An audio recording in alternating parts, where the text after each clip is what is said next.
What's up, guys? Your boy Mikey Garcia. Just want to recommend the Fat Attack Stack. Help you increase your stamina, increase your endurance, increase your energy levels, and also burn fat. So don't forget the Fat Attack Stack by Snack. So Vitor, now that this fight with Oscar is a reality, just tell me what you're feeling right now as we get closer and closer to it. The feeling is hard to explain. It's what you've been through it, what we did for both sports.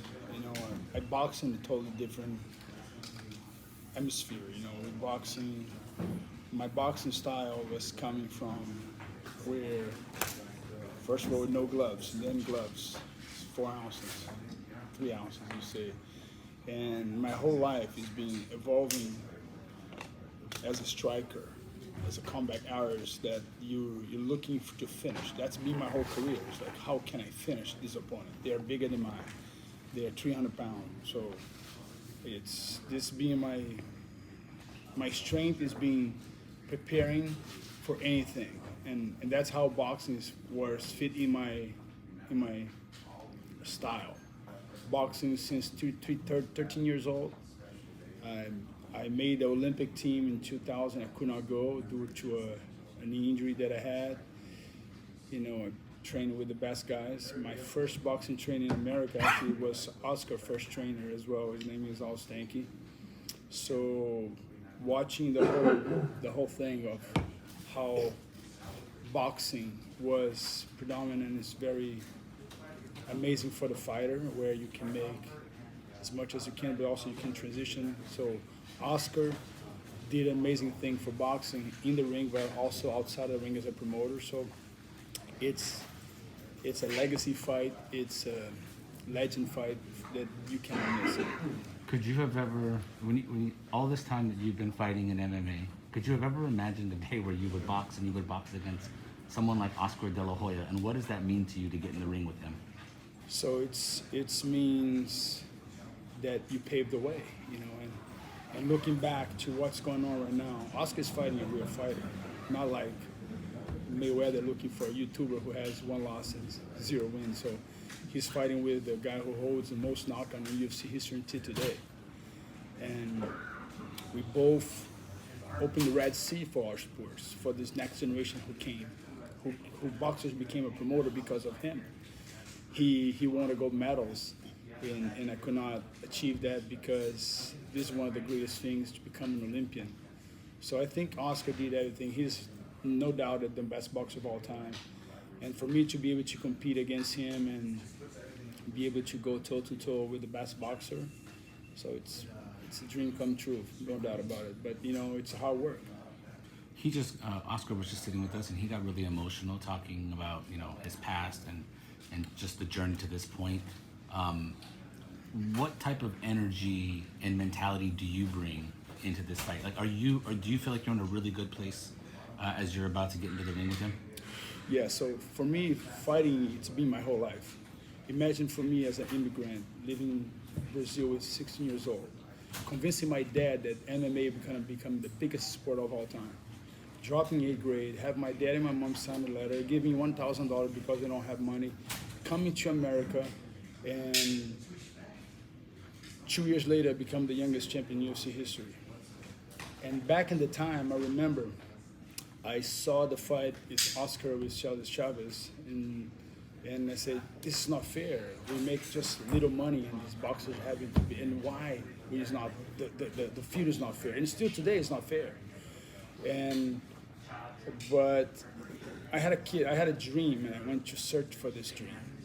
So I know what's hard work. I know what not having, sleeping in the gym for 2 years, dreaming, watching, said I want to become the fierce fighters of all time. And I've been evolving because in MMA to become successful, you gotta know how to strike.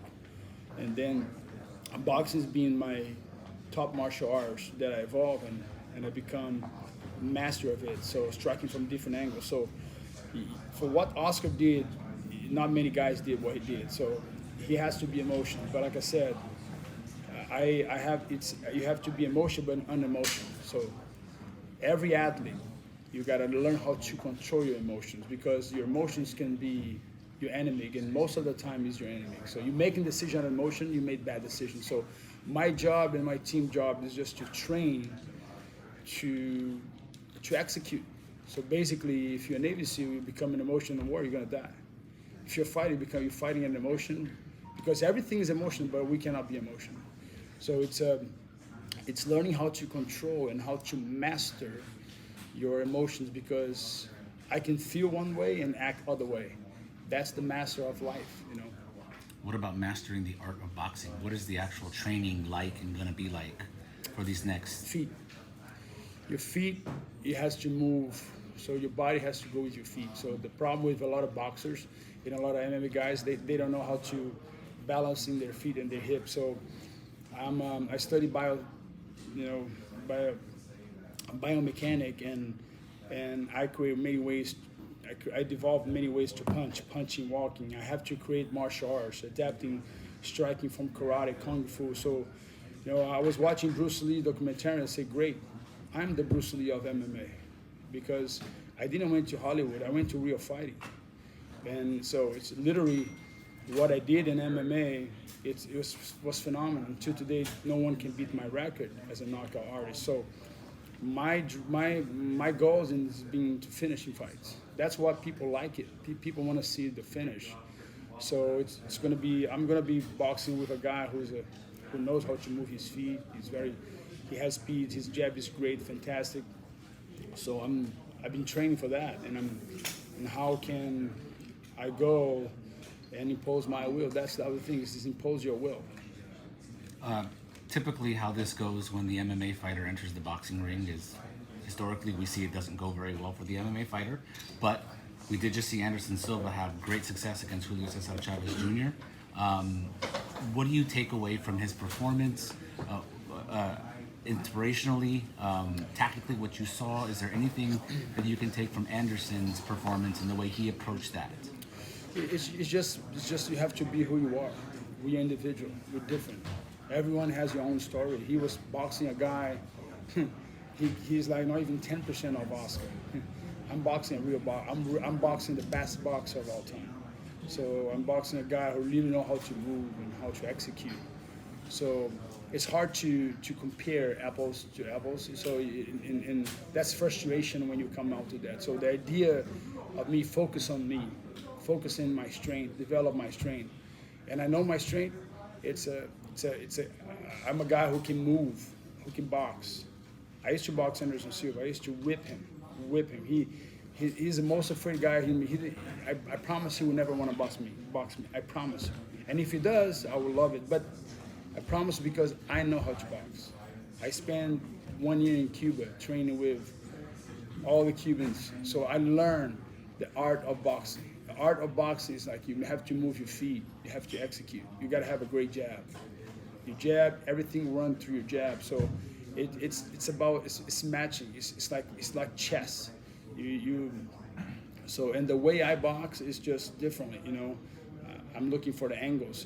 My punches are sometimes can be awkward, because I adapt all the martial arts into my boxing. Is this fight with Oscar, is this a one-off, Vitor, or should we expect you to continue doing more boxing after this? I'm looking for great opponents. Holyfield is one of them. Trill is trying to make that fight. I'm looking to fight the best guys. I'm ready to step. This you guys have to understand. This is not exhibition. He's not a YouTuber here. He's a legacy. It's a generation thing. We're not talking about guys going there and just putting up a freaking show that is no meaning. That is no legacy, and that's what Mayweather and the other kid, with one loss and 0 wins. How embarrassing this for a fighter to fight a guy like that. A guy like, Mayweather, a great boxer. So I take respect for Oscar. Oscar's jumping to fight one of the fierce men of MMA history. So this is a real fight. And with real fighters, with real history, with legacy. It's a legendary fight. You cannot miss it. It's putting generation in the same room. What Triller has been done, never been done in entertainment in the whole world.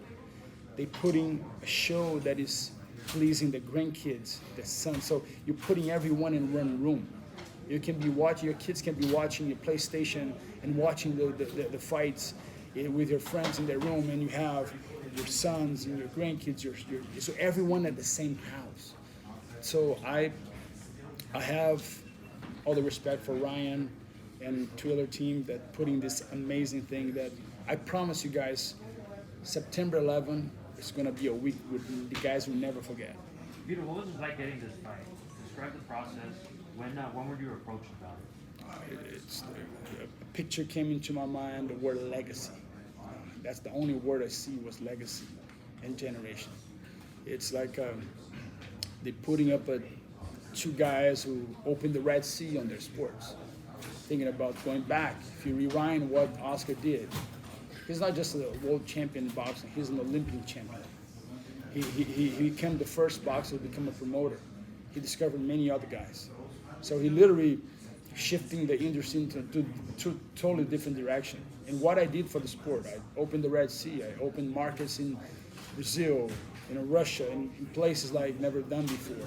So we're colliding in a boxing event. And by the way, it's not exhibition, it's a real fight. So this is a legendary in generations. This is like people calling me and say, wow, who made that? Who was the people who can make that? And I think truly Ryan is giving to the fans and to the people, say, I can make something that never been done before. So you have to reserve the whole week, not just one day, the whole week. You guys got to participate on this. Can you discuss more your experience in Cuba, training with boxing? Obviously, the Experience is amazing. Until today, you guys know Sullivan Barrera we train I was helping him for his fight, so I trained with Solis, I trained with Bringudiao, I trained Felix Savon was kind of leaving the team back in the day, so I had an amazing experience to understanding the distance, the how they box, the Cuban boxing, it's equivalent is what they did in Russia. So it's like now style, you have the Puerto Rican, you have the Mexican. So it's pretty fun. So example, when I study Oscar, he's very square. He's a lefty. People don't know. I know he's a lefty, but he became awkward. So his jab, it's a very powerful tool because he's a lefty in a sense. So, but he's square, so has open over there. So it's a lot of things. Boxing, I study the feet. I look into the feet, how their feet are. They're open. The organs are open. I'm looking for your body. I heard he wants to come into my body, so I would love that fight. So it's going to be interesting. And like I said, I'm a killer. Every time I try to fight out of my instincts, I didn't win. So if a lion trying to become another type of animal, he loses his strength. So Oscar has his strength, Belfort has his strength. We're working our strength is who can prevail. That's why you guys cannot miss this fight.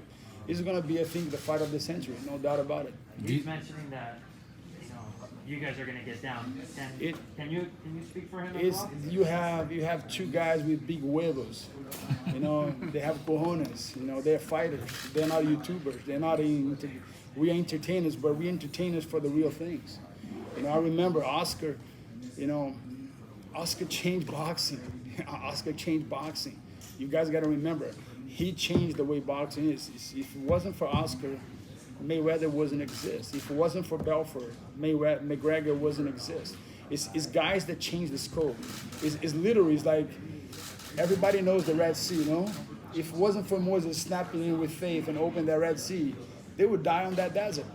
So I see us as a Red Sea open. We open the Red Sea right now. But right now, what we're doing, we open the Red Sea. We're putting a ring in the middle, and the show is on, Thriller. So you cannot miss that. Vito, I gotta ask you this. How much motivation do you take from Anderson Silva beating Chavez Jr.? My motivation doesn't come from no man. If your motivation comes from somebody else, you're a failure. You can only be motivated by you. It's an individual. And today, everybody's a life coach. It's funny, everybody's an expert. If you read the social media, it's everybody knows and now everybody expert in Bitcoin. Everybody's an expert in everything. So you got to know what you do, what you're good at, and what you're not good at. So my motivation comes from knowing who I am, my identity. What I have to work on me is stick with me, and in double, I call it the double over letter. Me, when you flip the M, become we. If you don't have a team, you cannot win. Oscar gave you a huge compliment. I just asked him what fighter in his history do you remind him of? And he said Bernard Hopkins and Mayorga. What do you think about that? It's like this, man. Coming from Oscar, you know, he's like everything that comes from Oscar, you know, he knows. He knows boxing from inside and out. And a lot of boxers, they just know inside. He knows inside and out. Oscar is a master of a boxing. So I'm fighting a master. So I gotta watch for everything he does. You know, he's sneaky, he knows. You know, he looked at the place and he used his hand. So I'm going to his wall. And it's like I'm going to his jungle. So I really gotta make my feet ready, stay balanced, stay calm, get collective, understand that it's gonna be a war, but in the end of the day, it's a legacy. We're doing this with a legacy purpose and generation purpose. So never been done before. It's a historical moment for combat sport in general. Oscar said before this that he described it as the fight's going to be hell, but he's ready to go to hell and back. How much would you savor it if Oscar's willing to stand in the pocket and trade with you in this fight? Yeah, I believe, you know, if he does so, he knows what's going to be there. He explained it. So I don't see as hell. I don't like hell. Hell is a place of negativity. I see as joy. For me, stay in the pocket is joyful. I love, you know, when I was in the pocket with Sulaiman Bahira, I was in the pocket with a lot of sparring partners fighting. I love it. It's a great. So remember, it's if you don't have joy in what you do is a burden. So I describe hell as a negative, and I don't let nothing come negative into my mind. I'm looking for war. I'm excited for it. You know, it's like this. If a Navy SEAL are not excited to go overseas, the probability he comes in a coffin is huge. So I'm looking this as a heavenly place for me is to stay on the pocket with Oscar. You're looking in great shape. The jacket barely fits you. Yeah, I took that jacket for my son. So Are you still training any mixed martial arts, like on the side, or is it everything 100% boxing right now? if you understand my life, I have three amazing athletes in my three amazing kids, an amazing wife. My son is the #1 quarterback in the nation. My daughter is the #1 outside hitter in the nation volleyball, and my other daughter is the #1 gymnast in the East Coast. So I train them since they're young. In my house, it's like this. We are habit human beings. You do what you do daily. You eat, you drink, you think. You are your thoughts, not just your food. What you put it, but also the most important thing is what you think of yourself. So when I think of myself, I have the same integrity of walking in this room here that I have the same integrity when I walk into my house. So I'm the same guy everywhere. So one of my daughters and my son say, "Dad, you know what I like about you? A lot of athletes there have to have different hats. You know, they are one person, but they have to live in another double life called double agent." Say, "Dad, you have integrity." And I say, "Son, when you have integrity, you will be successful in anything you do." So that's my roles. So we are living habits. So my life is training. So this is my hobby. It's a consequence of my hobby. I don't work one day of my life. And I encourage you, all of you guys, if you're holding this camera, make this your hobby. Promise you guys going to become the best reporter of all time. If you're in school, you have to be in school. Make school your hobby. Make school because you're going to retain, because you're spending that time in your school. And that's the problem with kids today. They're doing what they hate to do. They become accounting and want to become marketing. So make sure you live your dream, not your parents' dream. Make sure your parents support your dream. So I encourage parents, I encourage educators, teachers, encourage whoever's sitting of you to fall in love with that. If you fall in love with the process, I promise the reward is great. Vito, what was first for you? Was it MMA or did you learn to box first? I live in a very tough area in Brazil, and back in the day it was vale tudo, everything goes. And I remember I was putting people down on the street. It was concrete, so we have to to go to this, participate on that gang that we protect the neighborhood, you have to go through some fights. And our mouthpiece was like a toilet paper. We put wet toilet paper in the nose and in the mouth, and we spar. And I take people down. And the guy said, Victor, you know, if you go to Vale Tudo and you learn how to strike, what about you become the first jiu-jitsu guy who learned how to strike? And I become a boxer. And I start boxing in this place, under the building that we should live. And they had the Brazilian champion. I was, back in the day, was 14. Put the gloves, they teach me, say, okay, let's spar. Next week, you're gonna spar. I came. I threw a left cross, I knocked the Brazilian champion, a male adult. They look at me and say, you're gonna be a champion. So they took me to the gym, to the boxing gym in the favelas of Brazil. I used to train there. And I was doing that with champions. And they say, you're gonna become one of the best athletes. And then that's what I brought to MMA. But I believe if I remember I had a chance to become a professional boxer after my Tank Abbott fight. You know, my mom was approached, back in the day, my mom was my agent, and they approached by a lawyer from, I forgot, William Morris. They brought me Muhammad Ali to have lunch. So he came out of my room, Muhammad Ali jabbing, and then, wow, my dream. And then these guys lured me out for this millionaire contract, but had a lot of things in the contract. So I was kind of street smart. And then I remember I asked the question at lunch. I said, okay, what do you guys want me to do? They said, we want you to become boxer, but you're gonna have to leave MMA. And I was in the rise, and I was watching. My dream is to see MMA big. UFC, we're gonna be big. And then you have to leave your sport to become a boxer. I said, no, if I have to leave that, that's not right with my dream. I came here for that, and I want to see MMA big. And I say, can I do both? They say no. And they say, but you don't want this $1 million contract, this $2 million contract. I say, okay, but you have the money now? And no. And because people don't know, but when you sign the money, a promoter have to pay for the other opponent. It's like it's a different business style. That I want to know how much I'm making, how much I'm paying tax.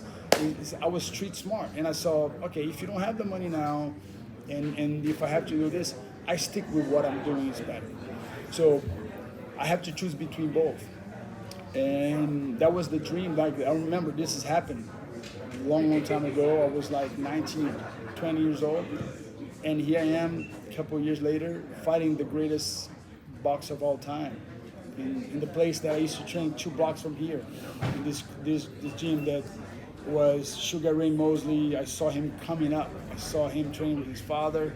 And they trying to convince me to become a boxer. And this has happened. This is a reality. We're in Staples Center. So, so whatever you dream and cherish your dream, make sure, don't let nobody put sand in your dream. Just work hard. Vito, you mentioned your kids. What did they say about you coming back here? They're supporting? They're excited, man. They're excited. Everybody in the house in the diet, so they don't like. So right now I call my son, he's eating my food. I say, you eating my food. You forgot your food, Dad. I gotta eat your food. It's gonna get bad. I say, no. So it's a fun. They support me so much, training every day. It's so the day I'm fighting Oscar, my son has one of the most important game I'm gonna have to watch online. But it's for the good reason, and next day he will be here. Oscar said he has a 3-fight plan. You're the first one. Take care of business, he has 2 more. What's your plan? Is it 3 fights, 1 fight? 10 fights. 10 fights. Anybody want to fight in boxing right now? So right now, Holyfield, get over me. Come, meet the Phenom. We fight you December. I'm ready for you in December. Evander. We're gonna have so many guys out there, but we have guys that I want to make legendary legacy fights. Guys that paved their way, not just here and just. We're not trying to sell tickets. We're trying to break record. Thriller, Ryan, we're not trying to sell tickets. It's important for you to know we're trying to break records. We're trying to getting, generations together. Maybe you don't have time with your grandparents. That's gonna be the time. Thriller's gonna reserve. Listen, the day of the fight, a couple of days, you guys are gonna have the full week of entertaining where you can spend time with generation in your house, inviting your friends. It's gonna be, I cannot say anything more, but it's gonna be life-changing experience for you. all of us, including me and Oscar. Should MMA promotions or big like UFC, Bellator, should they be allowing fighters to do both sports at the same time? Who am I to tell what other business is supposed to be doing? It's like, if I can tell what I think, I want people to hire me. You know, it has a so my experience and my knowledge costs a lot of money. I always telling people, what's the difference between a lawyer whose fee is $500 and the one is $100? Both know what they're reading, both know how they approach, but what's the difference? Experience. Experience is the difference. So I save my experience to feed Triller, feed Ryan teams, because I believe we are breaking and we are bringing fighters to our team, because you know, in the end of the day, people want to get more paid, but it's not just get paid. It's just like how sustainable your business model. You know, how you wanna approach your business in the sense of your identity, who you are as a fighter, who you are as a businessman. Because in the end of the day, we all businessmen. You know, we all have to go back and pay our taxes. You know, raise our kids. So it's how called the business proposition. I think Truly is in a very good way right now. Who are some of your favorite fighters right now in boxing and MMA that you enjoy watching? It's so many. It's so unfair to say, but Oscar's one of them. You know, a lot of guys. You know, I love to see all of them. You know, everyone has something to add. You know, how they move, how to stay in the pocket, the ones that go to the body. I always love the way a boxer has, you know, the body and the head to work. An MMA artist has the whole body. And so it's a different way to strike. So I would say if you can learn how to strike with your hands, everything's open. But if you're a great kicker but you don't have great hands, you're not a good fighter. Why is it so many MMA stars don't have good boxing? Because it's like they're trying to become master of everything at once. So I fought John Jones. John Jones now is developing his striking, as you can see. But his punch is not hard. He doesn't have good punches. And he's not good in everything, but he's good in putting together. But he's not an expert in everything, you know. But he's a great guy putting together. So this generation of MMA athletes, they're trying to put it together. But we have so many MMA athletes now. They are learning how to. There are dangers in many other ways. But a lot of guys can box in MMA. You know, we'd be shocked how many guys can box now. They're learning how to box. They're learning how to stay on the pocket. They're learning the distance. It's a much more vicious way of striking because it's such a small gloves and you have to look for everything. So it's a totally different sport. It's almost like a rugby and a football. It's almost, I can compare with these two sports. Rugby, you cannot throw touchdowns, but you know, a rugby can become a running back. Is where it's funny how football athletes say is like where the O-lines, they can become a running back. So it's when they transfer to rugby. So we just got to learn how to transition on this, the difference. Good? Thank you, Vitor. Obrigado. Obrigado. Thank you so much for watching this video, and make sure to subscribe for more videos of your favorite fighters over here on Fight Up TV, and give us a follow online as well at Fight Up TV on Twitter and on Instagram. We appreciate it, guys.